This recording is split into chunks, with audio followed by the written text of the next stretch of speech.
kasi yun naman talaga yung hindi naman po namin task na maglitis. Thank you. Kat Forbes. Ay, good afternoon po, Kongs. So, since hindi pa naman po kinlose itong committee hearing po, may chance pa rin po ba tayo na imbitahin si Vice President Sara Duterte dun sa iba pa pong mga issue na tatalakayin?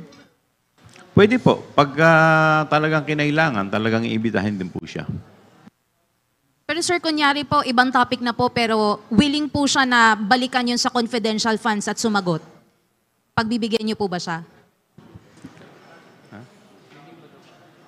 Pagdating sa confidential fund? Kung meron Siguro na, kung dapat meron na. sagutin niya yun dun sa proper forum. Dahil I think kung inirefer na po yung impeachment niya, nirefer po sa Committee on Justice, I think that is the proper forum.